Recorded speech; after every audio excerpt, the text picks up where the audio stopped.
चलो कल उसको माइटोसिस में karyokinesis complete, prophase, metaphase, anaphase, telophase. Telophase को बच्चों अपन ने कहा था रिवर्स प्रोफेज, जो काम प्रोफेज में होने थे उसके उल्टा किस में हो रहा, टीलोफेज में। इतना हो गया था ना, एक आध क्वेश्चन भी आपको अपन ने सोल्व किए थे। अब बच्चों कैरियोकाइनेसिस के बाद दूसरा स्टेप साइटोकाइनेसिस। तो अगली हेडिंग आप डाल दो आज, साइटोकाइनेसिस, कोशिका द्रव्य विभाजन। नेक्स्ट हेडिंग आप डाल दो साइटोकाइनेसिस। तो अपन ने एम फेज की बात की थी ना, एम फेज में बोला था डिवीजन फेज कहते हो, जिसमें पहले न्यूक्लियस को डिवाइड किया था, तो karyokinesis, prophase, metaphase, anaphase, telophase. फिर बच्चों आ गया दूसरा साइटोकाइनेसिस। तो साइटोकाइनेसिस को बोला कोशिका द्रव्य विभाजन, इसको बेटा जी हिंदी में बोलने में कोशिका द्रव्य विभाजन, साइटोकाइनेसिस। साइटोकाइनेसिस तो पहले ही आ गया। साइटोकाइनेसिस का मतलब डिवीजन ऑफ साइटोप्लाज्म, कोशिका द्रव्य का विभाजन, डिवीजन ऑफ साइटोप्लाज्म। न्यूक्लियस के डिवीजन को हमने बोला था कैरियोकाइनेसिस। वैसे बच्चों साइटोप्लाज्म का जो डिवीजन होगा, कोशिका द्रव्य का विभाजन होगा, वो साइटोकाइनेसिस कहलाएगा। एक काम की चीज, ये जो स्टार्ट है बेटा जी, cytokinesis start in late anaphase, ये अंडरलाइन करियो, cytokinesis start in late anaphase. मतलब बच्चों जो साइटोकाइनेसिस है वो एनाफेज के लास्ट में स्टार्ट, टीलोफेज से पहले स्टार्ट हो गया। जब एनाफेज कंप्लीट होने वाली होती है उसी ड्यूरिंग कौन स्टार्ट हो गया, साइटोकाइनेसिस। ये पूछा जा सकता है कि साइटोकाइनेसिस स्टार्ट कब होगा, ड्यूरिंग लेट एनाफेज। अब देखो स्टार्ट का मतलब बच्चों साइटोकाइनेसिस में करना क्या है, सेल को डिवाइड। तो देखना ये एनाफेज थी, लेट एनाफेज का मतलब क्या सिग्नल था, कौन आ गए थे, क्रोमोसोम, ऐसे ही थे, क्रोमोसोम पोल की तरफ जाना स्टार्ट हो गए थे। अब बच्चों इसी टाइम हमने कहा था कि जो लीडिंग एज था वो सेंट्रोमियर की तरफ, और जो आर्म्स थे वो इक्वेटोरियल प्लेट की तरफ मान लिया था। ये वाली कंडीशन थी ना, ये था। तो इसी टाइम क्या होता है, ये लेट एनाफेज था। एनाफेज का मतलब तो क्रोमोसोम कहां थे, यहां इक्वेटर पे थे, अलग हो गए थे लेकिन थे कहां, इक्वेटर पे। ये तो है anaphase, early anaphase. Late anaphase में क्रोमोसोम कहां तक पहुंच गए, पोल के पास आ गए। इसी टाइम बेटा जी सेल के बीच में से फरो, यहां एक खांच बनना स्टार्ट हो जाती है, ऐसे कैविटी लाइक स्ट्रक्चर बन जाएगी। इसी को अपन बोलेंगे क्या स्टार्ट हो गया, साइटोकाइनेसिस। तो लेट एनाफेज में स्टार्ट हो गया, धीरे धीरे आगे ग्रो करेगी। ये लो टीलोफेज में और बढ़ गई, जैसे टीलोफेज पूरा हुआ ये भी कंप्लीट हो गई। तो एक से कितनी सेल बन गई, दो। तो पूछा जा सकता है बच्चों कि साइटोकाइनेसिस कब स्टार्ट होगा, लेट एनाफेज। तो हम ऐसे भी कर सकते हैं, कैरियोकाइनेसिस के साथ साथ कौन चल पड़ा, साइटोकाइनेसिस। तो एनाफेज का मतलब कैरियोकाइनेसिस, साथ में कौन स्टार्ट हो गया, साइटोकाइनेसिस। तो अगली एक लाइन इसमें लिखो साइटोकाइनेसिस में कि karyokinesis followed by, karyokinesis followed by cytokinesis, karyokinesis followed by cytokinesis. इस लाइन का मतलब कैरियोकाइनेसिस के बाद कौन स्टार्ट होगा, साइटोकाइनेसिस। हिंदी में लिख लो, केंद्रक द्रव्य विभाजन के पश्चात, केंद्रक द्रव्य विभाजन के पश्चात कोशिका द्रव्य विभाजन होता है। बिल्कुल, पहले कैरियोकाइनेसिस होगा फिर साइटोकाइनेसिस होगा। केंद्रक द्रव्य विभाजन के पश्चात कोशिका द्रव्य विभाजन होता है। तो कैरियोकाइनेसिस बच्चों फॉलोड बाय साइटोकाइनेसिस। अब चलो दो टाइप के साइटोकाइनेसिस पढ़ेंगे बेटा जी अपन। अगली आप हेडिंग डाल दो, types of cytokinesis. Types of cytokinesis, दो टाइप के। तो karyokinesis followed by cytokinesis. Types of cytokinesis, कोशिका द्रव्य विभाजन के प्रकार, दो प्रकार है। एक प्लांट के रेफरेंस में लिखा था, कभी प्लांट और एनिमल को डिफर किया था, सेल प्लेट और सेल फरो मेथड, वो दो यहाँ जाएगी बच्चों। There are two type of cytokinesis, दो प्रकार के साइटोकाइनेसिस है। एक हम एनिमल सेल की बात करेंगे, सेल फरो मेथड, और दूसरा बेटा जी लिख लेना सेल प्लेट मेथड। दो प्रकार का साइटोकाइनेसिस। सेल फरो, हिंदी में कोशिका खांच विधि, फरो लाइक स्ट्रक्चर फॉर्म होती है, वो cell plate method, cell furrow and cell plate method. तो cell furrow in animal cell, अगर जंतु कोशिका में बच्चों साइटोकाइनेसिस होगा वो तो फरो मेथड से, ये इन प्लांट सेल, एनिमल सेल, और ये प्लेट किसमें होगा, प्लांट सेल में। फरो क्लीवेज बोल देते हैं इसको, खांच बनती है, विदलन बनता है। देखो बच्चों डिफरेंस क्या है, एक सेल फरो एनिमल सेल और दूसरी प्लांट सेल में, इनकी जो डायरेक्शन है एक वो भी लिखना बच्चों, ये भी देखो इंपॉर्टेंट। तो ये तो है ये सेंट्रीपिटल, ये भी बताया था, ये जो इसका डायरेक्शन होगा वो सेंट्रीफ्यूगल, अभिकेंद्री अपकेंद्री, कौन सा क्या हो देख लो, सेंट्रीफ्यूगल फोर्स अभिकेंद्री, ये शायद अपकेंद्री है, वो अभिकेंद्री। सेंट्रीपिटल सेंटर की ओर, इसमें चलेंगे अपन पेरिफ्री टू सेंटर, लिखो फिर समझते हैं इसमें बेटा जी, centre to periphery, centre to periphery. एक सेंट्रीपिटल है, दूसरा सेंट्रीफ्यूगल है, एक अपकेंद्री है, दूसरा अभिकेंद्री है। इसका बच्चों हिंदी में पेरिफ्री का मतलब हो गया परिधि से केंद्र की ओर, ये डिवाइडेशन होगा परिधि से केंद्र की ओर, पेरिफेरल टू सेंट्रल। इसमें उल्टा, इसमें केंद्र से परिधि की ओर, सेंट्रीफ्यूगल। एक सेल फरो, एक हमने बोल दिया cell plate method, periphery to centre और सेंटर टू पेरिफेरी। कैसे, वो देख लो पहले तो सीधे डायग्राम से। इसमें मान लो बच्चों ये सेल है, ये एक प्लांट सेल ले लो कोई, डिवाइड करना, साइटोकाइनेसिस का मतलब सेल को डिवाइड। इसमें किधर से किधर डिवाइडेशन होगा, सबसे पहले यहां पेरिफेरी से इधर से चलेगा, ले लो पेरिफेरी से किधर आएगा, सेंटर की ओर, ऐसे बेटा जी, peripheral to centre, that's called centripetal. यहां जो डिवाइडेशन है, यहां से सेंटर से स्ट्रक्चर फॉर्म होगी, वो चलेगी सेंटर टू पेरिफेरी, ऐसे चलेगा, तो इसको मैं बोलूंगा सेंट्रीफ्यूगल, ये कहलाएगा सेंट्रीपिटल। तो फ्रॉम पेरिफेरी टू सेंटर, ये रहा, तो परिधि से सेंटर की ओर आना, सिंपल सा, सेंटर की ओर आना सेंट्रीपिटल, सेंटर से दूर जाना सेंट्रीफ्यूगल। क्लियर।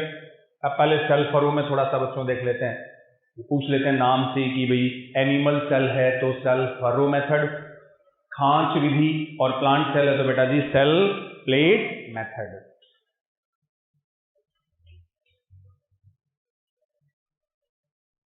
एरो जिस तरफ जाएंगे सेंटर टू पेरिफेरी आ गया। अब पहला इसमें लिख लो सेल फरो मेथड, सिंपली इसको समझ लेते हैं, और सेल क्लीवेज मेथड, एक ही नाम है, सेल फरो और क्लीवेज मेथड। पहला एनिमल सेल की बात कर लेते हैं, cell furrow oblique cleavage method, कोशिका खांच या विदलन विधि, विदलन का मतलब भी विभाजन, डिवाइडेशन, फरो मीन बेटा जी खांच या क्लीवेज, विदलन विधि, फरो और क्लीवेज। अब एनिमल सेल के रेफरेंस में बच्चों तो देख लो कैसे, बस एक डायग्राम से समझ लेंगे अपन, कैसे एक सेल से दो सेल आप बनाओगे, इस मेथड में। तो पहले बच्चों देखते रहिए, ये सेल, इसी को अपने को क्या करना है, डिवाइड करना है 1 से 2 में। अपनी बात हो रही है एनिमल सेल की। होता क्या है, कुछ चीजें पहले भी आई, तो जहां से बच्चों डिवाइडेशन होता है वहां एक रिंग शेप स्ट्रक्चर बनती है। जिधर भी डिवाइडेशन होगा वहां दोनों साइड में एक रिंग लाइक स्ट्रक्चर बनी। इसी रिंग से फिर धीरे धीरे आगे यहां माइक्रोट्यूब्यूल्स और फिलामेंट अरेंज हो गए, माइक्रोट्यूब्यूल्स एंड फिलामेंट। तो जो अगली स्टेज आएगी, इनका अपन नेम भी रखेंगे बेटा जी। अब इसकी जो आगे वाली स्टेज है उसमें ऐसे सेल्स में ये फरो बन गए, मान लो ये धीरे धीरे ये जो रिंग शेप स्ट्रक्चर वो किधर आएगी, आगे की ओर। और ये मान लो ये माइक्रो फिलामेंट ऐसे चलेंगे आगे। तो जहां रिंग आ गई है वो रिंग उस सेल को खींचेगी। सेल मेम्ब्रेन कहां रहा है, अंदर। धीरे धीरे पास में आके पूरी एक से क्या बन जाएगी, 2 सेल। तो ये जो स्ट्रक्चर है इनके नाम आप लिखोगे, डायग्राम पहले बना लो साथ साथ। इधर सेल में दोनों साइड में क्या होगा, ये सेल का क्या मान सकता हूं मैं, पोल। ये भी बेटा जी पोल। यहां क्या है, क्रोमेटिन है कि क्रोमोसोम है, टीलोफेज आ चुकी है। टीलोफेज का मतलब क्रोमोसोम अपनी आइडेंटिटी खो चुके। तो यहां कौन है, क्रोमेटिन है। और न्यूक्लियर मेम्ब्रेन आने लग गई है बेटा जी, ये लो रिवर्स प्रोफेज में वापस कौन आ गई, न्यूक्लियर मेम्ब्रेन। मेन तो ये जो नाम है यहां डिवीजन में, ये कौन सी स्ट्रक्चर बनती है, इसको बोला जाता है बेटा जी कॉन्ट्रैक्टाइल रिंग।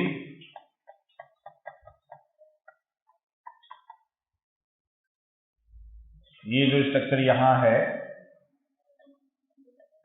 ये बने माइक्रोट्यूब्यूल एंड माइक्रोफिलामेंट।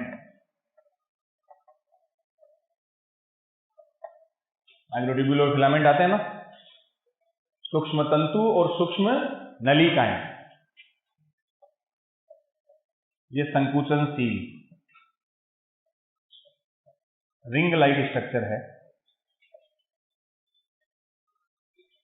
ये धीरे धीरे सेल फरो, ये जो यार खांच बेटा जी बनी, इसी खांच को बोल देंगे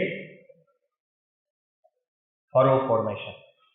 अंदर की ओर जाना स्टार्ट कर देगी, इस तरफ खींची जाएगी, ये इधर। आउटर ये क्या मान सकते हो, प्लाज्मा मेम्ब्रेन। तो सबसे पहले कॉन्ट्रैक्टाइल रिंग फॉर्म हुई। उस रिंग, कॉन्ट्रैक्टाइल का मतलब कॉन्ट्रैक्शन, खींच सकती है वो। और साथ में माइक्रोट्यूब्यूल्स एंड माइक्रो फिलामेंट पढ़े हैं आपने। माइक्रोट्यूब्यूल्स, प्रोटीन आ गई थी, ट्यूबुलिन। फिलामेंट में आ गई थी एक्टिन, आपकी मसल्स में भी एक्टिन एंड मायोसिन, और इसी वजह से मसल कॉन्ट्रैक्शन। तो वही प्रोटीन है बच्चों, एक्टिन एंड मायोसिन। इस वजह से दोनों साइड में क्या होगा, कॉन्ट्रैक्शन। तो ये इधर खींचेगा तो यहाँ ये जो कैविटी बनी, मैंने उसको क्या बोला, फरो। और फाइनली ये 2 में डिवाइड हो गई। ऐसे 1 से 2 सेल बनी।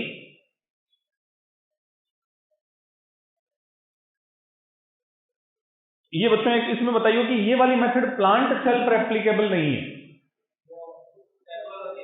सेल वॉल होती है। सेल वॉल कैसी है, हार्ड है, रिजिड है, उसमें कॉन्ट्रैक्शन नहीं होगा। यहां होता है, क्यों, प्लाज्मा मेम्ब्रेन की वजह से। क्यों, फ्लूइडिटी। आपने फ्लूइडिटी की कुछ प्रॉपर्टी लिखी थी, एक प्रॉपर्टी थी सेल डिवीजन। तो क्वासी फ्लूइड नेचर याद आई होगी। क्वासी फ्लूइड की वजह से सेल मेम्ब्रेन इजीली कॉन्ट्रैक्ट हो जाती है। फ्लूइडिटी कॉन्ट्रैक्ट होगी तो 1 से 2। ये नेचर प्लांट सेल वॉल में नहीं होती। तो वहां नई मेथड अपन डिस्कस करेंगे। और क्वासी फ्लूइड नेचर का रीजन, फॉस्फोलिपिड, कोलेस्ट्रॉल। फॉस्फोलिपिड क्या देगा, फ्लूइडिटी, कोलेस्ट्रॉल स्टेबिलिटी। मिलकर मैंने बोला क्वासी फ्लूइड। क्वासी फ्लूइड का मतलब सॉलिड और लिक्विड का मिक्सचर, वो फर्स्ट। हाँ, एकदम फ्लूइड नहीं होता, क्योंकि अगर सेल मेम्ब्रेन एकदम फ्लूइड होती तो बह जाती। इसलिए हमने उसको क्या दी, थोड़ा सा उसमें स्टेबिलिटी कौन लेकर आया, कोलेस्ट्रॉल। ट्रांसपोर्टेशन के लिए कौन आए, प्रोटीन। कुछ प्रोटीन बाहर थे, एक्सट्रिंसिक कुछ अंदर थे, इंट्रिंसिक अंदर वाले पूरे अंदर थे, कंप्लीटली बरिड आधे अंदर थे, टेम्पररी पार्शियली बरिड, ये अपन ने बताए थे। एक्सट्रिंसिक इजीली बाहर आ जाएंगे, इंट्रिंसिक को प्रॉपर्ली बाहर निकालने में जोर आएगा, तो ईज ऑफ एक्सट्रैक्शन, उस बेस पर दो बताए थे आपको प्रोटीन।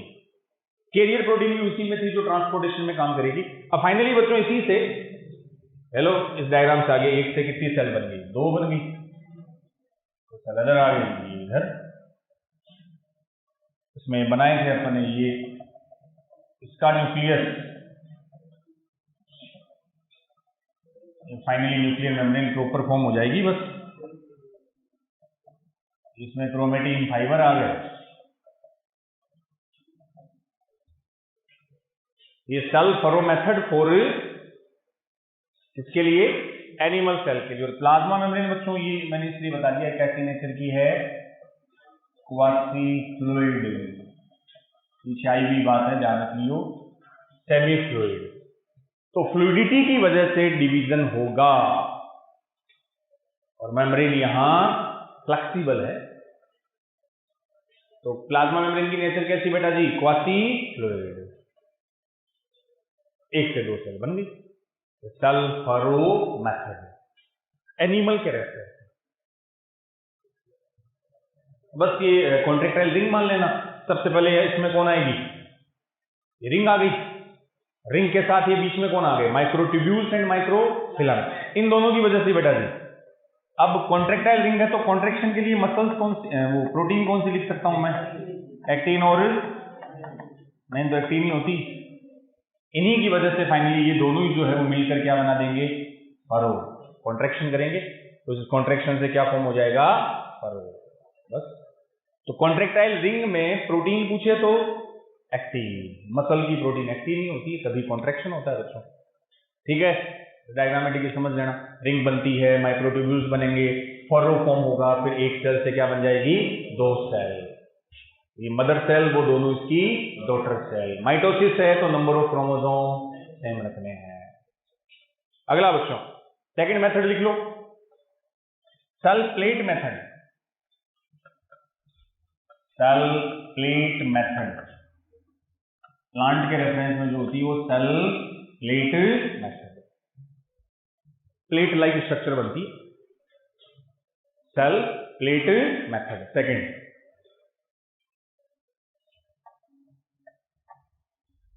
इसमें बच्चों फर्रो इसलिए नहीं बनती क्योंकि सेल वॉल टफ है, रिजिड है, तो थोड़ा सा बच्चों इसमें अलग structure I.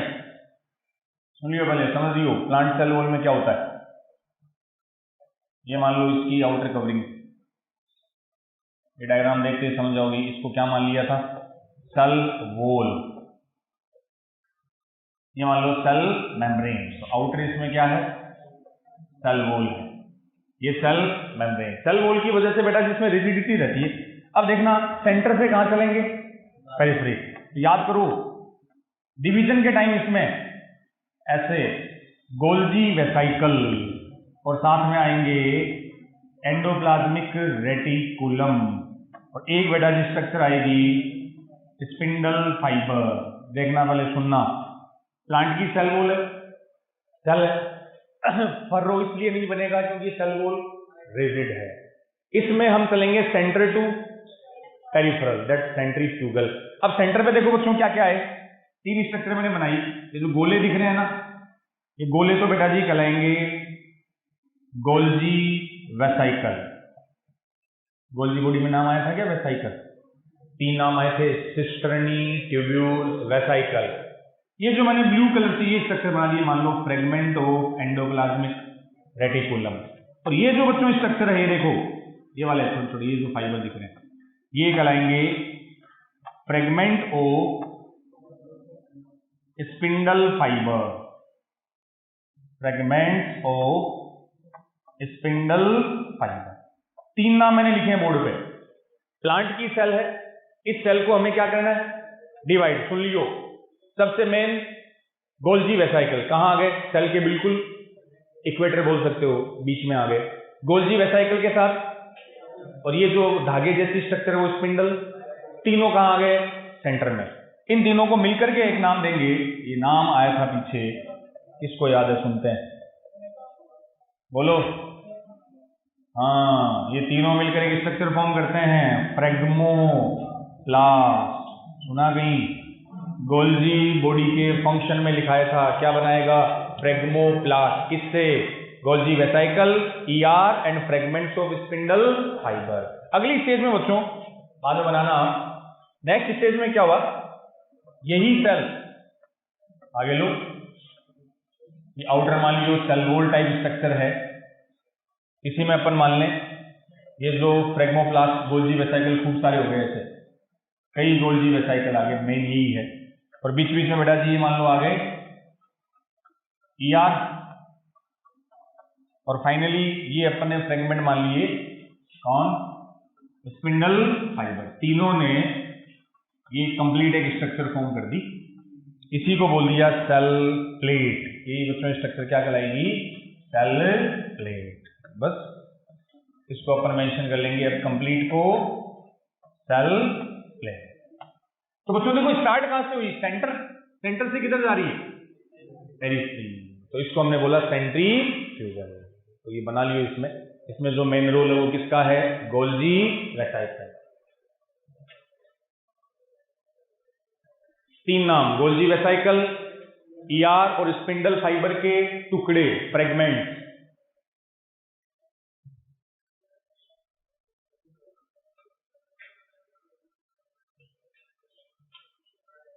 Cell wall, heart of मान सकते हो इसको।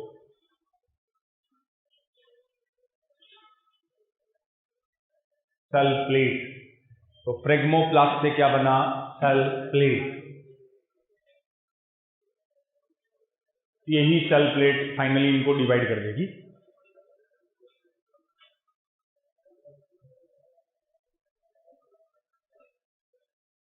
तो वहां फर्रो थी बिकॉज लिक्विडिटी है, यहां हार्ड है। कहां है? कोचिंग के सामने वो मनीष खड़े एकदम, और उसको बुला के अंदर ला, एकदम सामने खड़ा। हाँ बिठा, अंदर आऊंगा।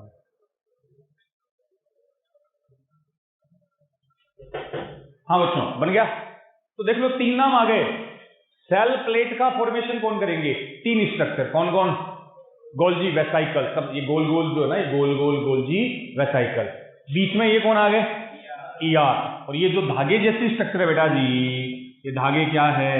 Fragment of spindle fibre. ये तीनों मिलकर पूरी मेम्ब्रेन के बीच में आ गए। स्टार्टिंग में इसको क्या बोला? फ्रेगमोप्लास्ट। और जब ये कंप्लीट बन जाएगा तो सेल प्लेट। ये सेल प्लेट आ गई, सेल के मिड में बनती है। और इसी सेल प्लेट से अब एक से क्या बन गई? दो सेल। अभी देख लो, वही सेम बना के समझ सकते हो। ये इधर मान लूं मैं न्यूक्लियस, समझने के लिए पता ही है, इसमें ये आ गए क्रोमेटिन वगैरह, बाकी तो काम वही होगा। तो समझने के लिए पहले ये देखेंगे कि कौन से तीन स्ट्रक्चर फ्रेगमोप्लास्ट बनाती है। सबसे ज्यादा गोल्जी वेसाइकल, फिर ईआर और स्पिंडल फाइबर। तीनों मिलकर क्या बना? ये छोटी स्ट्रक्चर ये क्या है? फ्रेगमोप्लास्ट। छोटा पार्ट फ्रेगमोप्लास्ट है। जब पूरी सेल में आ जाएगा ये, then it's called cell plate. ये सेल प्लेट बन जाएगी बच्चों। अब देखो एक और चीज इसमें बन गया क्या? देखना, इसी को थोड़ा लिखते हैं बच्चों अपन। तीनों नाम ऐसे सीक्वेंस में लिख लो। सबसे पहले ये तीन, Golgi vesicle, ER and fragments of spindle fibre. ये तीनों बेटा जी। गोल्जी वेसाइकल इसकी नंबर सबसे ज्यादा, इन तीनों में ये सबसे ज्यादा होंगे। तो गोल्जी वेसाइकल, ईआर और तर्कु तंतुओं के टुकड़े, फ्रेगमेंट्स ऑफ स्पिंडल फाइबर। तीनों एक साथ आ गए कहां? सेल के सेंटर में। क्या बनाया? छोटी स्ट्रक्चर बनाई जिसको क्या नाम दिया बेटा जी? फ्रेगमोप्लास्ट। फ्रेगमोप्लास्ट। यही फ्रेगमोप्लास्ट आगे क्या बनाएगा? Cell plate. इन तीन स्ट्रक्चर ने Golgi vesicle, ER and fragments of spindle fibre, phragmoplast बन गए। फ्रेगमोप्लास्ट आगे कंटिन्यू होकर के बना देगा सेल प्लेट। तो छोटी structure phragmoplast, complete cell plate. और कहां बनी? सेल के बिल्कुल मिड में। चलो बात कंप्लीट नहीं हुई, अब देखो आगे। इसमें सबसे ज्यादा कौन है? Golgi vesicle. उसका एक और काम था बच्चों, मिडल लेमिना। सेल वॉल के बाहर प्लांट में क्या होती है? Middle lamella. किसकी बनी थी? कैल्शियम मैग्नीशियम पैक्टेट, जिसको आपने प्लांट सीमेंट भी कहा था। वो कैल्शियम मैग्नीशियम पैक्टेट कहां से आता है? उसको सिक्रीशन करने का काम इसी का। देखो उस डायग्राम पे आते हैं बच्चों, फिर से यहां तक आ गए अपन ने क्या बना दी? Cell plate. अब सेल प्लेट के अंदर ये जो गोल्जी वेसाइकल है बच्चों, ये कैल्शियम मैग्नीशियम पैक्टेट छोड़ते हैं, और वो कैल्शियम मैग्नीशियम पैक्टेट सबसे बाहर एक और लेयर बना लेंगे। इस ग्रीन कलर वाली लाइन को हम बोल देंगे मिडल लेमिला। और अगर थोड़ा बहुत भी याद है तुम्हारे दिमाग में, उम्मीद तो कम है, प्लांट की दो सेल वॉल के बीच मिडल लेमिना आती है, तो ये आ गई मिडल लेमिला। यहां से सेल डिवाइड हो गई। अब इन दोनों सेल के बीच में ये कौन है?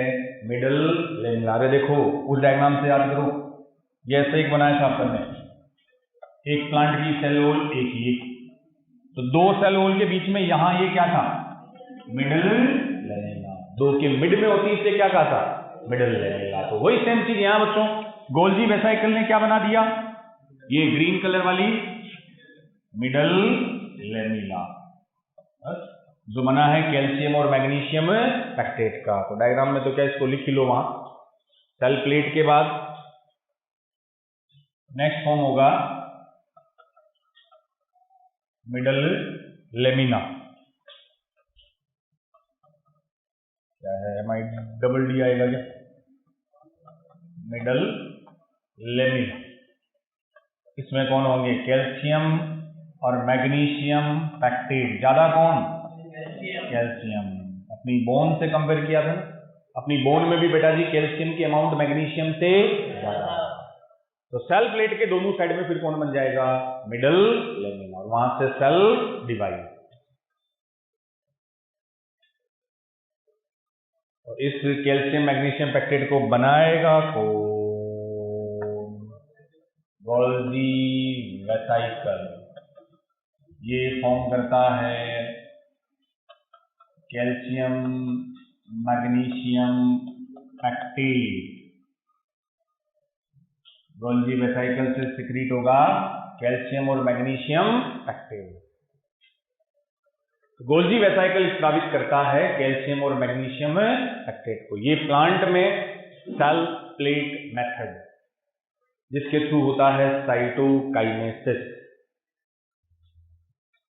क्योंकि सेल वॉल कैसी है? रिजिड स्ट्रक्चर है, इसलिए वहां फर्रो मेथड पॉसिबल नहीं है। और गोल्जी वेसाइकल सिक्रीट करेंगे कैल्शियम एंड मैग्नीशियम पैक्टेट। फिर से ये सुन लो वापस से, प्लांट वाला थोड़ा ध्यान रख लो, 2-3 वर्ड है आए हुए तो है पीछे इनमें से कुछ। इसी डायग्राम से बच्चों देख लो कि कोई प्लांट की सेल उठा ली, अब है क्या? तो फर्रो फॉर्मेशन नहीं होगा, हमें बीच में से डिवाइड करना पड़ेगा। सबसे पहले 3 चीजें प्लांट के सेल के सेंटर में जाके अरेंज हो जाएगी। सबसे मेन गोल्जी वेसाइकल। ऐसे बेटा जी ये गोल गोल गोल गोल ये वेसाइकल आ गए, गोल्जी वेसाइकल। इनके बीच में कौन आ गए? Endoplasmic reticulum. साथ में कौन आ गए? ये स्पिंडल फाइबर के फ्रेगमेंट, तीनों आ गए। तो इस तीनों की जो स्ट्रक्चर है, छोटी स्ट्रक्चर, वो क्या कहलाई? फ्रेगमोप्लास्ट। उसको हमने बोल दिया फ्रेगमोप्लास्ट। यही फ्रेगमोप्लास्ट बच्चों जब पूरी सेल को कवर कर लेगी मिड से, then it's called cell plate. तो बच्चों बनी कहां? सेंटर। सेंटर से पेरिफ्री, तो सेंट्रीफ्यूगल।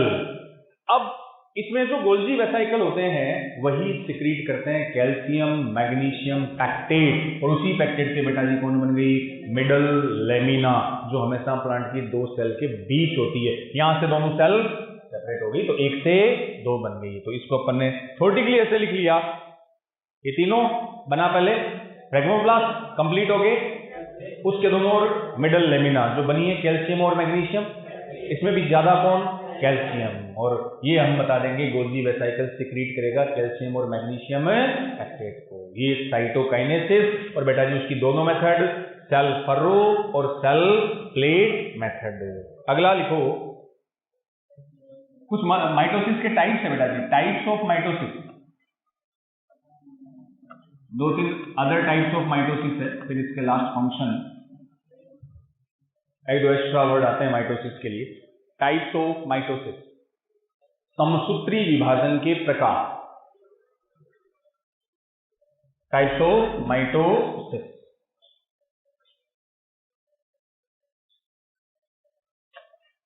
टाइप्स ऑफ माइटोसिस, पहला बेटा जी लिखना, free nuclear division, free nuclear division FND। Types में ये एक मेन टाइप होता है माइटोसिस का।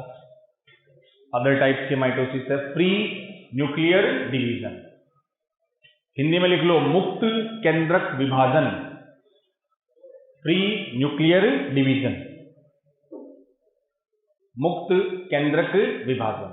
नाम से बेटा जी फ्री न्यूक्लियर डिवीजन, क्या किसका डिवीजन होगा, केवल न्यूक्लियस डिवाइड होता रहेगा। ये आप याद कर लो, मैंने सिनोसाइटिक बताया था, एक सेल के अंदर बार बार न्यूक्लियस डिवाइड होता गया तो न्यूक्लियर डिवीजन, यहां साइटोकाइनेसिस नहीं होगा, केवल कैरियोकाइनेसिस। तो फ्री न्यूक्लियर डिवीजन में बच्चों ओनली कैरियोकाइनेसिस, केवल कैरियोकाइनेसिस होगा, टेक्स्ट प्लीज, यहां साइटोकाइनेसिस नहीं होगा, साइटोकाइनेसिस प्रोसेस एब्सेंट। ऐसा डिवीजन जिसमें केवल कैरियोकाइनेसिस हो रहा है, केवल न्यूक्लियस ही डिवाइड हो रहा है, साइटोप्लाज्म डिवाइड नहीं हो रहा, नाम में फ्री न्यूक्लियर डिवीजन है, न्यूक्लियस फ्रीली डिवाइड होता रहेगा। तो बच्चों जब एक सेल में न्यूक्लियस बार बार डिवाइड होगा तो नंबर ऑफ न्यूक्लियस खूब सारे हो गए, उस कंडीशन सिचुएशन को क्या कर लोगे, सिनोसाइटिक, और बहुत सारे केंद्रक है तो multinucleated, multinucleated condition आ जाएगी। बहुकेंद्रकीय अवस्था, उसमें आ जाएगी बहुकेंद्रकीय अवस्था उत्पन्न, सिनोसाइटिक वर्ड यूज किया था हमने इसके लिए। तो फ्री न्यूक्लियर का मतलब जहां केवल कैरियोकाइनेसिस होगा, केवल केंद्रक डिवाइड होगा, यहां साइटोकाइनेसिस नहीं होता। तो बेटा जी नंबर ऑफ न्यूक्लियस कॉन्टिन्यूअसली बढ़ते गए, तो हमने इसको क्या बोल दिया, मल्टी न्यूक्लिएटेड सिनोसाइटिक। अब देखियो खूब सारे केंद्रक आ गए, इसको आप सीधा सा एग्जांपल समझ लो, एक सेल है, इस सेल के पास न्यूक्लियस है एक, कैपिटल एन लिखा मैंने, स्मॉल एन नहीं लिखा है। स्मॉल एन का मतलब ये लिखो ना तब हैप्लोइड होता है, ये कैपिटल एन का मतलब न्यूक्लियस है। इसमें साइटोकाइनेसिस नहीं हुआ, केवल क्या हो रहा है, कैरियोकाइनेसिस। तो कैरियोकाइनेसिस हुआ तो एक से दो बन गए, फिर कैरियोकाइनेसिस हुआ, साइटो तो करने वाला नहीं है, बार बार कैरियोकाइनेसिस हुए, न्यूक्लियस की नंबर बढ़ती गई, 2 से 4 हो गए। इसी स्टेज को बोल देंगे multi nucleated stage, free nuclear division. तो सेल के अंदर बार बार केंद्रक विभाजन होगा जिससे number of nucleus increase. But बेटा जी साइटोकाइनेसिस, यहां भी सेल एक है, यहां भी एक है, साइटोकाइनेसिस होता तो 1 से 2 बन जाती, लेकिन यहां साइटोकाइनेसिस नहीं होगा, फ्री न्यूक्लियर डिवीजन। और उसका इंपॉर्टेंट एग्जांपल जो आपके सिलेबस में भी है। मसल में ये नहीं होता, वहां सिंसिशियम बताया था। सिंसिशियम का मतलब दो सेल जुड़ेगी तब बेटा जी मल्टीन्यूक्लिएटेड होता है। ये एक प्लांट में आता है, एंजाइम में भी आता है। नारियल कोकोनट खाए, नारियल पानी पिया, नारियल पानी होता है एंडोस्पर्म। उस एंडोस्पर्म में यही कंडीशन होती है। नारियल का पानी, गिरी जो अपन पानी पीते हैं, वो एक्चुअल में कैसी कंडीशन है? Multi nucleated. इसके लिए एक वर्ड आप ये भी यूज कर सकते हो, सीनोसाइट। साइट का मतलब ऐसी सेल जिसमें न्यूक्लियस एक से ज्यादा, सीनोसाइट बोलते हैं इसको। तो इसका एग्जांपल है लिक्विड एंडोस्पर्म ओ कोकोनट। नारियल पानी, सीधी सी भाषा में बोले तो नारियल का पानी। एंडोस्पर्म भ्रूण कोश ऑफ कोकोनट। तो कोकोनट का जो लिक्विड एंडोस्पर्म है बेटा जी, वो कैसी कंडीशन होती है? Multi nucleated. और ये पूछ ले कि ये मल्टी न्यूक्लिएटेड क्यों होता है, तो आपका आंसर हो जाएगा pre nuclear division. Nucleus divide होते रहेंगे, यहां सेल डिवाइड नहीं होती। सीनोसाइट हम बच्चों इसके लिए यूज करते हैं। लिक्विड एंडोस्पर्म ऑफ कोकोनट, नारियल का पानी या नारियल का तरल भ्रूण कोश। गिरी, गिरी भी हुआ ना, गिरी तो सॉलिड हो गया और पानी कैसा रह गया? लिक्विड रह गया। चलो, तो पहला माइटोसिस लिख दिया आपने, प्री न्यूक्लियर डिवीजन। दूसरा टाइप एंडोमाइटोसिस। दो तीन माइटोसिस के टाइप है बेटा जी। Endomitosis second, pre nuclear division के बाद अगला लिख लो एंडोमाइटोसिस। अंतः समसूत्री विभाजन, एंडोमाइटोसिस। थोड़े से इनके कंसेप्ट अपने को ध्यान रखने और कुछ नहीं है। एंडोमाइटोसिस में क्रोमोसोम नंबर सेकंड नहीं होता तो ये सी की जगह क्या रह जाता, और जब जाइगोट बनता तो वहां क्या आ जाता, और वो कंडीशन पॉसिबल नहीं है। इसलिए बेटा जी पहले मियोसिस में तो क्रोमोसोम आधे कर दो, अगले मियोसिस में डीएनए आधा कर दो। समझ गए बात? तो फर्स्ट और सेकंड के लिए ये बात यहां लिख लें कि मियोसिस फर्स्ट, बस एक डायग्राम ही बताऊंगा आगे आके, थोड़ा सा उससे पूरी ये क्लियर हो जाएगी। इसको बेटा ये बोला जाता है reductional division. Meiosis first called reductional division, Hindi में न्यूनकारी विभाजन। न्यूनकारी क्यों कहा?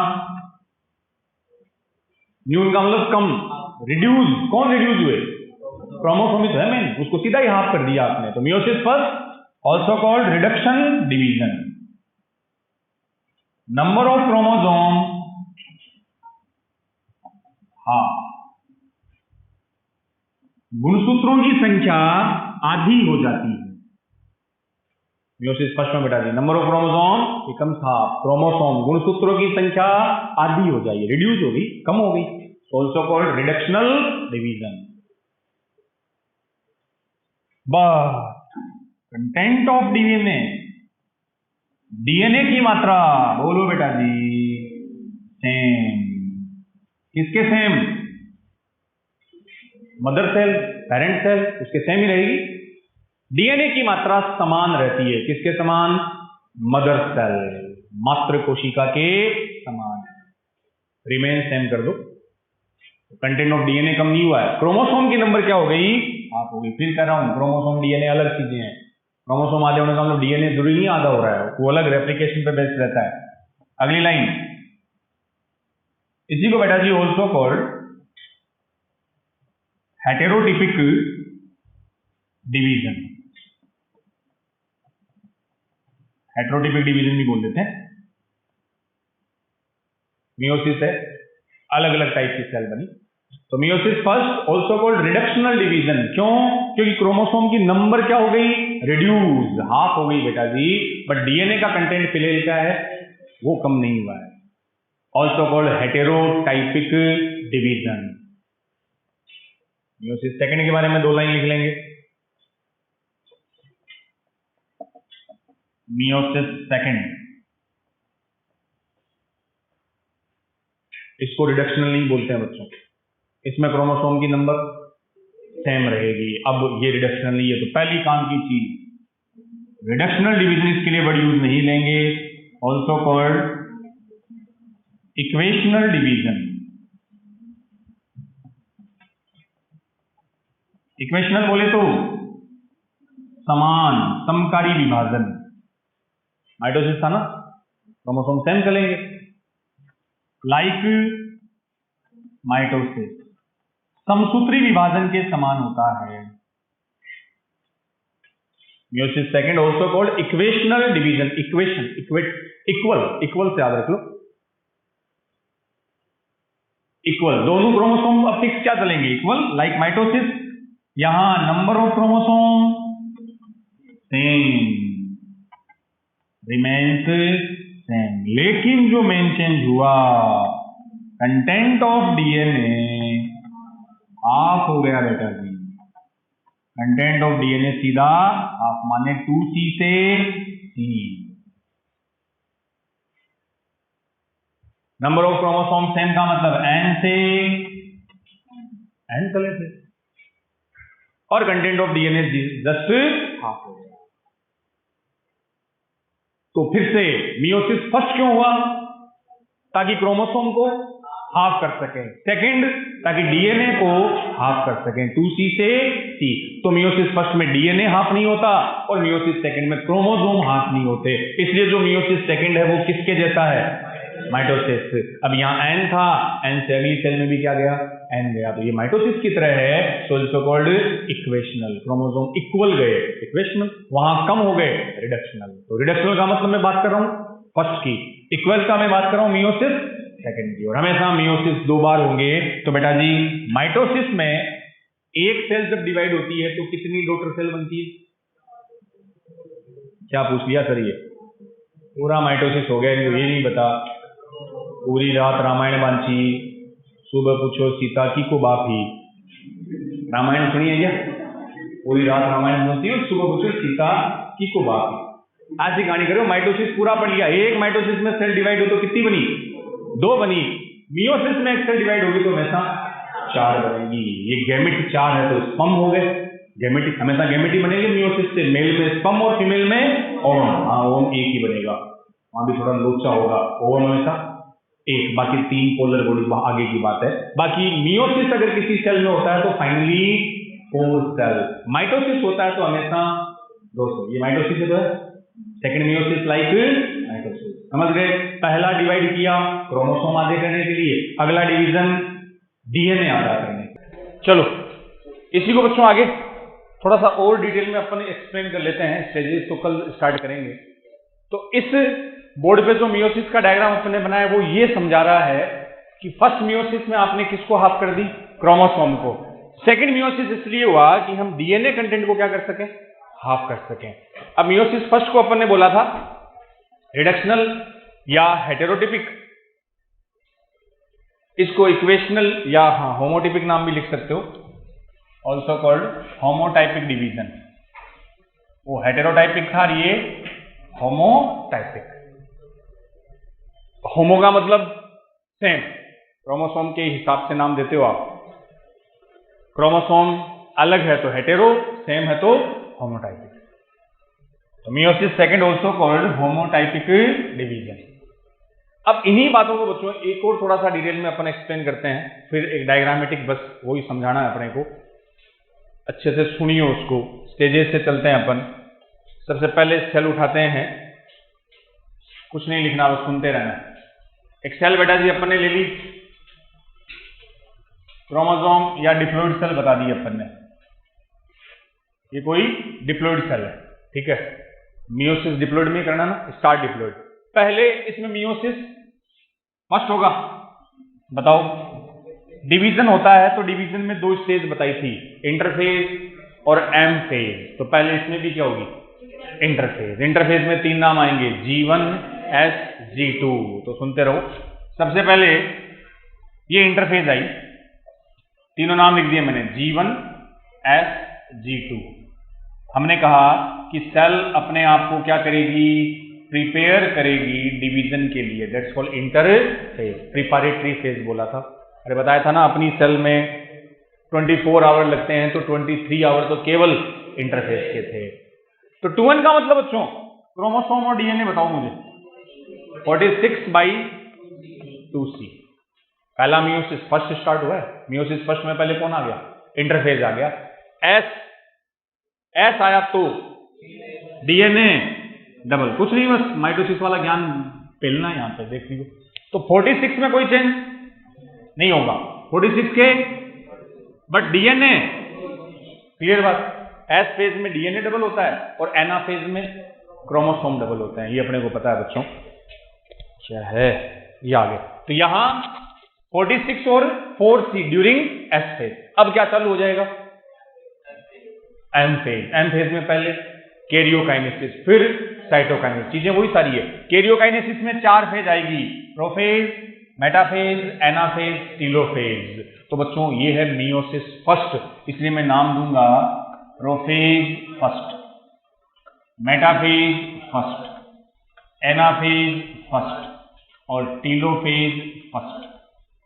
तो प्रोफेज से टीलोफेज फर्स्ट तक ये कंप्लीट हो गया एम फेज, डिवीजन हो गया। डिवीजन में चलो, अब होना क्या था बच्चों, यहां पे मैं लिखूंगा तो 46/4c। हालांकि 46 तो क्रोमेटिन है, अब क्रोमोसोम अब आए हैं क्रोमोसोम तो एक्चुअल में, ठीक है। चलो चलो यहां एनाफेज में, अरे भाई माइटोसिस वाला ज्ञान, हाँ होने चाहिए थे 92। अब सुनो, यही तो चेंज है मियोसिस में। यहां तक आते आते इस एनाफेज में कोई चेंज नहीं होगा, तो यहां फाइनली बेटा जी 1 से 2 सेल बन जाएगी, 1 से 2 सेल, और दोनों सेल होगी हैप्लॉइड। हैप्लॉइड होने का मतलब 46 की जगह इस सेल में 23, डीएनए 4c की जगह 2c, इसमें 23 से फिर 2c, हाफ हाफ हो गए। तो 4c डीएनए था, वो दोनों में इक्वल डिवाइड हो गया, लेकिन एनाफेज में क्रोमोसोम क्या होने थे, डबल होने थे, होता है डबल। लेकिन यहां प्रोफेज या बच्चों जो मियोसिस फर्स्ट है, इसकी एनाफेज में सेंट्रोमियर स्प्लिट नहीं होता। क्रोमोसोम डबल कब होता है, मेरा ये था मेटाफेज का क्रोमोसोम, कुछ नहीं रटना बच्चों, बस वही बातें ला रहा हूं मैं। ये सेंट्रोमियर है, मैंने सेंट्रोमियर को तोड़ दिया, तभी तो 1 से, ये तो एनाफेज में हो रहा था। लेकिन बच्चों प्रोफेज फर्स्ट की जो एनाफेज फर्स्ट है, उसमें सेंट्रोमियर स्प्लिट, जब स्प्लिट ही नहीं हुए तो क्रोमोसोम की नंबर उतनी रह गई, इंक्रीज नहीं हुई। तो 46 थी, 46 रह गई, 46 रह गई। लेकिन जब डिवाइड हुई, एक में 23, दूसरे में भी 23। डीएनए कितना था 4c, एक में 2c, दूसरे में। तो यहां से यहां तक ये कंप्लीट हो गया मियोसिस फर्स्ट, ये अपना हो गया मियोसिस फर्स्ट, बिल्कुल सीक्वेंस में लिखेंगे। तो पहला मियोसिस एक तरह से डिवीजन ही है, पहले इंटरफेज, फिर एम फेज, डिवीजन फेज। क्योंकि फर्स्ट है तो प्रोफेज मेटाफेज सबके आगे मैंने फर्स्ट लगा दिए, ये फिर से भी आएगी। डिप्लॉइड सेल, ये कंटेंट, एस में कौन डबल हुआ, डीएनए सिंथेसिस हो गया। आगे एनाफेज में डबल होने थे क्रोमोसोम को, लेकिन क्रोमोसोम डबल नहीं हुए, तो जितने 46 थे उतने 46। अब जब साइटोकाइनेसिस हुआ, 1 से सेल बन गई 2, 23, डीएनए भी 4c से 2c। तो पहले मियोसिस में कौन हाफ हुए, क्रोमोसोम। अरे अगर ये माइटोसिस होता तो यहां क्रोमोसोम डबल हो जाते और दोनों में सेम आ जाते, 46। लेकिन मियोसिस से तो बेटा जी क्रोमोसोम को क्या करना है, हाफ करना है। हाफ इसलिए होंगे क्योंकि एनाफेज में सेंट्रोमियर स्प्लिट, सेंट्रोमियर जब टूटा ही नहीं तो क्रोमोसोम 2 में कन्वर्ट नहीं हुए, इसलिए क्रोमोसोम की नंबर क्या रह गई, हाफ रह गई। अगले मियोसिस में किसको हाफ करो, बस ये दिमाग में घुसा लो कि मुझे पहले में क्रोमोसोम हाफ करने हैं। क्रोमोसोम में हाफ तभी कर पाऊंगा जब मैं उसको डबल नहीं करूंगा, और डबल कब हो रहे थे, एनाफेज। तो एनाफेज में क्रोमोसोम को, सेंट्रोमियर को स्प्लिट ही मत करो, जुड़े रहेंगे, ऑटोमेटिकली हाफ हो गए। सेकंड बच्चों कुछ नहीं लिखना, वापस चालू करो। मियोसिस सेकंड चालू हुआ, मान लो एक नीचे वाली सेल से समझ लो, इसमें मियोसिस सेकंड चालू हो गया, इस वाली सेल में हमने बता दिया मियोसिस सेकंड दोनों में होगा, इस एक में ले लो, साइड में और है, ये आ गए यहाँ 23/2c। इस सेल में अब स्टार्ट हुआ मियोसिस सेकंड। पहले दूसरा डिवीजन है इंटरफेज। इंटरफेज में 3 नाम, G1 S, कुछ मत लिखो, सुनते रहो, G2। सोच के बोलो, इन तीनों में से क्या नहीं होगा? S नहीं होगा। अगर S हुआ तो 2C की जगह, और जब सेल बनेगी तो फिर 2C हो जाएगा, जबकि हमें डीएनए को क्या करना है, हाँ। तो बेटा जी मियोसिस सेकंड में S फेज नहीं होता, और मियोसिस फर्स्ट में सेंट्रोमियर में क्रोमोसोम स्प्लिट नहीं होते। तो जब S फेज नहीं हुआ तो ये जो इंटरफेज है, एक पहले भी इंटरफेज आ गया, दोनों में से ड्यूरेशन ज्यादा किसका? पहले वाला का ज्यादा होगा, क्योंकि यहां सिंथेसिस हो रहा है। लेकिन यहां S फेज, इसकी ड्यूरेशन कम होगी। मियोसिस सेकंड का इंटरफेज शॉर्ट होगा बिकॉज एब्सेंस ऑफ S नहीं हुआ तो डीएनए डबल नहीं हुआ। तो चलो, डीएनए डबल नहीं हुआ तो यहां अब जो सेल है, यही सेल, इस सेल का कंटेंट बेटा जी है तो हैप्लोइड ही, बोल दो। चलो सेल बनाने की जरूरत नहीं, यही लिख दो 2C 23/2C, बस यहां भी 23/2C, क्योंकि हमने इसको डबल नहीं किया। अब वापस से कंप्लीट हो गया इंटरफेस, देन प्रोफेज चालू होगी। लेकिन ये प्रोफेज कौन सी है? सेकंड, फिर मेटाफेज सेकंड, एनाफेज सेकंड और telophase second. Metaphase, anaphase second और टीलोफेज सेकंड। आओ बेटा जी, प्रोफेज में 2n, n ही तो है, तो क्या रखूंगा मैं? 23/2C चल रहा है। आओ आओ आओ, यहां आओ। हाँ, अब अगर 23 रहे तो 1 से 2 सेल बनेगी, तो हाफ पॉसिबल नहीं है। इस एनाफेज में बेटा जी क्या होगा? सेंट्रोमियर स्प्लिट होगा, 1 से 2 क्रोमोसोम बनेंगे, यहां सेंट्रोमियर स्प्लिट होगा। तो फाइनली बच्चों, टेलोफेज कंप्लीट होते ही साइटोकाइनेसिस हुआ और 1 से बन गई 2 सेल, दोनों है हैप्लोइड। और मैं अगर डीएनए और क्रोमोसोम की बात करूं तो 23/C और 23/C। बात वैसे में घुसी गया। केवल एक कंसेप्ट दिमाग में याद रखना है, मियोसिस फर्स्ट क्रोमोसोम हाफ करता है और मियोसिस सेकंड डीएनए हाफ करता है। अब आपके दिमाग में ये बात घुसी हुई है कि गुरुजी डीएनए डबल तो S में हो रहा था, क्रोमोसोम डबल एनाफेज में हो रहे थे। अब याद रख लो कि यार पहले में तो क्रोमोसोम हाफ करने, तो किसको मैं रोकूं कि क्रोमोसोम आधे हो जाए? फिर आओ, बस यही सारा पूरा मियोसिस का इसेंस यही है, यही समझ लें अपन।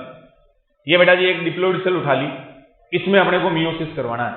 2 बार मियोसिस होंगे, पहले चलेगा मियोसिस फर्स्ट, डिवीजन है तो वही स्टेज है, पहले इंटरफेज आएगा, फिर M फेज आएगी। इंटरफेज में G1S, डिप्लोइड सेल 46/2C।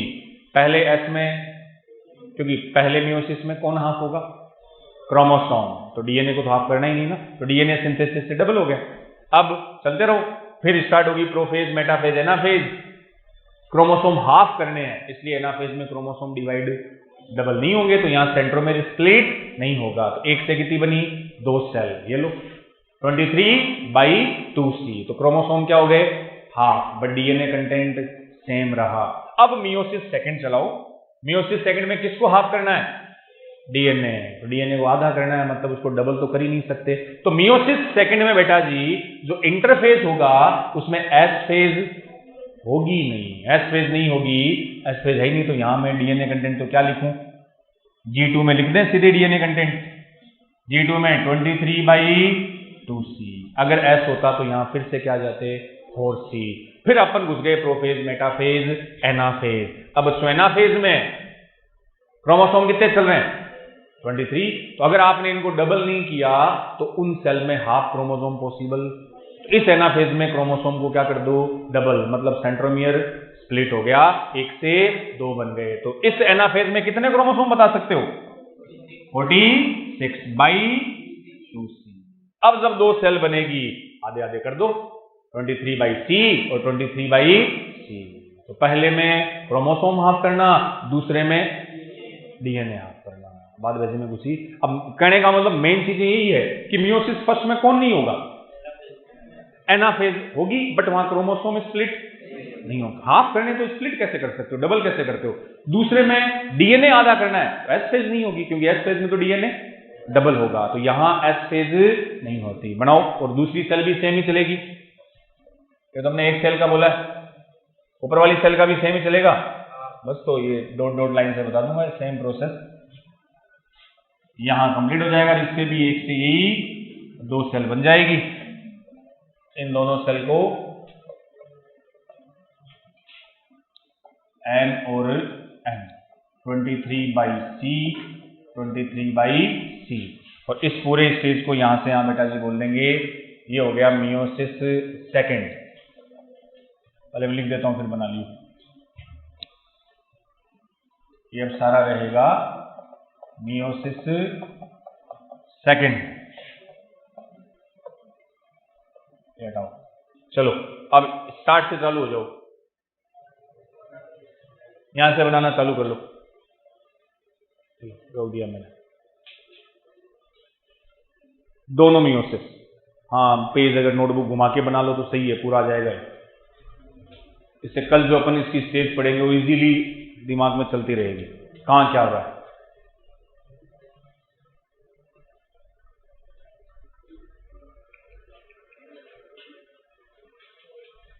ये पी फर्स्ट का मतलब प्रोफेज फर्स्ट, क्योंकि मियोसिस फर्स्ट है बच्चों, तो हम इसको फर्स्ट बोलेंगे। और सेंट्रोमेर जो स्प्लिट हुआ, मैं इसको ये बोल सकता हूं क्रोमोसोम डिवाइड।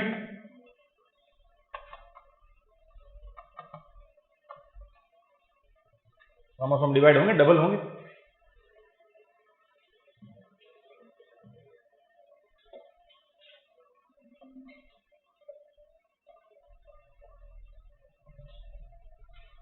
हो ही नहीं रहे ना।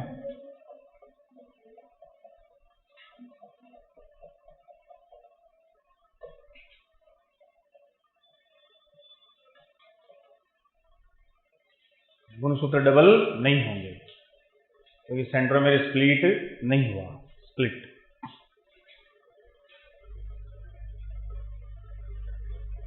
P1 prophase first, metaphase first, anaphase first, telophase first. और जब मियोसिस फर्स्ट कंप्लीट हुआ तो 2 सेल आपके पास आ गई। तो पहले मियोसिस में बच्चों अपन ने क्रोमोसोम की नंबर आधी कर दी, इसलिए हमने उसको रिडक्शनल बोला है। मेन क्रोमोसोम की नंबर ही होती है। दूसरे में आपने डीएनए को आधा कर दिया, उसको हमने इक्वेशनल बोला है, क्योंकि क्रोमोसोम की नंबर इक्वल उतनी रहती है। क्रोस का मतलब एस फेज क्या होगी, एब्सेंट। सिंथेसिस फेज एब्सेंट होगी नहीं, डीएनए डबल नहीं करना, आधा करना है, तो डबल कैसे करें। S phase absent.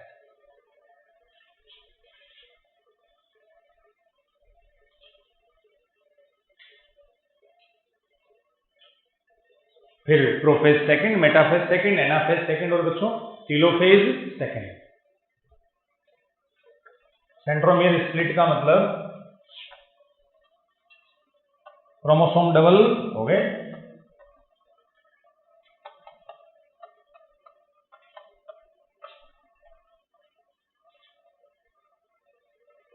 Centromere split हो गया ना, तो क्रोमोसोम डबल हो गए। 23 से 46 बोल दूंगा।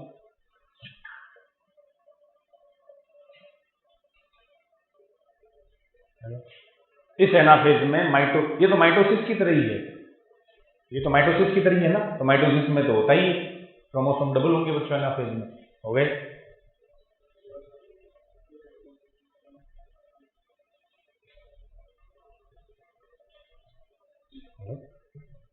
दोनों सेल में माइटोसिस मियोसिस सेकंड चला, टोटल 4 सेल आपके पास आ गई। 23/C 23 है number of chromosome, C indicate करेगा डीएनए कंटेंट को।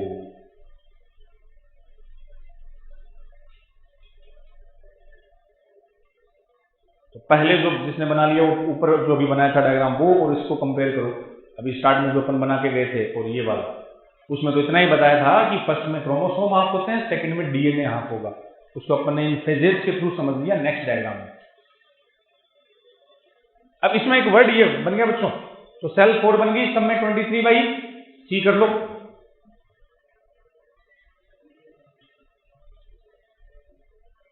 इस डायग्राम से रिलेटेड 3-4 क्वेश्चन पूछूंगा मैं, देख लो ये दोनों डायग्राम आप ही दोगे आंसर।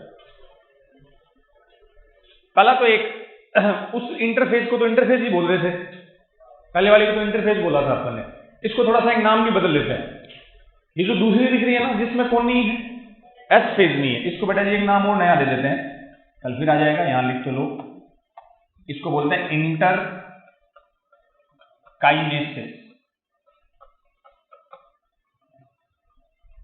इसके लिए वर्ड आएगा इंटर काइनेसिस। दूसरे वाले को जिसमें कौन नहीं है, एस फेज नहीं है, उसके नाम ये अलग रख दिया इंटर काइनेसिस। मेटाकाइनेसिस भी आया था क्या? क्या था? क्रोमोसोम इक्वेटर पे आते हैं मेटाफेज में, मेटाकाइनेसिस, ये इंटर काइनेसिस। तो यहां इंटरफेज की बजाय बेटा इसको इंटरकाइनेसिस बोला क्योंकि इसमें एस फेज, तो ये इंटरफेज के कंपेयर छोटा, शॉर्ट ड्यूरेशन का होगा। देख लो इन दोनों को।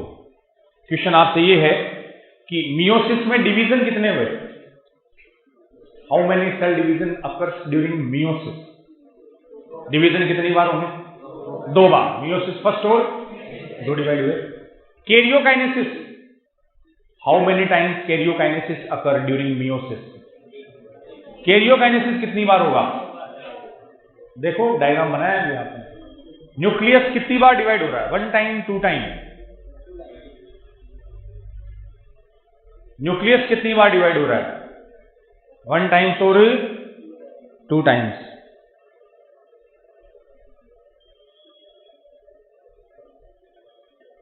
ठीक है, ये थोड़ा सा वो भी चेंज करना है। अच्छा नाम है ना, पुनिया सर हटा कर नीरज ली, Neeraj sir Punia sir exchange कर दी नाम है ना। दिन मैं फोन कर दे, प्रिंट थोड़ी कर दी, उसको मैं तेरे बात कर लूँगा एक बार, पेपर में नहीं देगा ना, क्या 10 सर आके बात करा फिर रखा है। चलो तो उसमें बेटा जी आगे इंटर काइनेसिस, ये इंटरफेस के कंपेयर शॉर्ट है, वो बात तो होगी।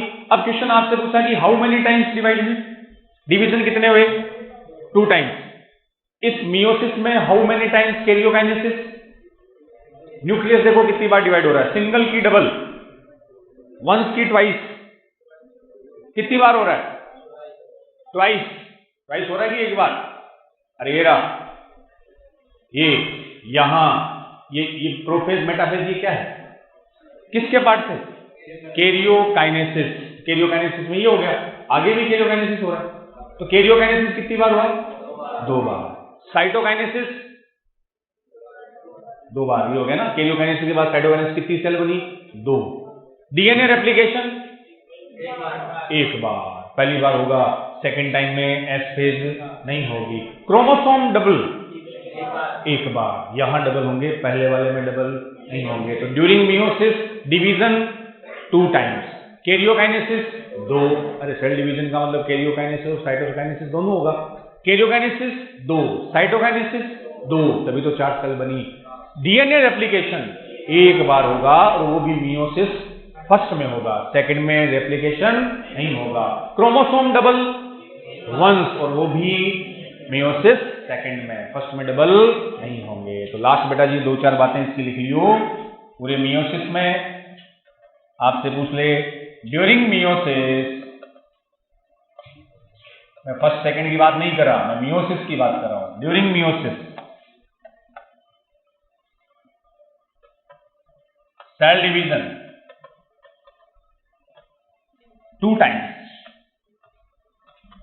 2 बार होगा। मियोसिस फर्स्ट और सेकंड सेल डिवीजन ही तो है वो। आजा बोल, सेल डिवीजन 2 टाइम्स और कैरियोकाइनेसिस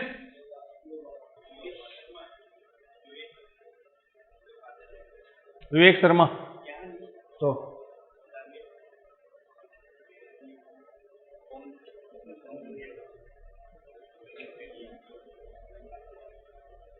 कौन है विवेक? है? तो फादर क्यों आया? अच्छा वो टोपी आपने बिम जुड़ी हुई केबल, जो केबल उसमें जुड़ा, आने आ रहा हूँ मैं 10 मिनट आ रहे हैं सर, आ रहे हैं, बोलो क्या इशू है? तो cell division 2 times, karyokinesis 2 times बेटा जी, 2 बार। साइटोकाइनेसिस सेल डिवाइड भी 2 बार होगी,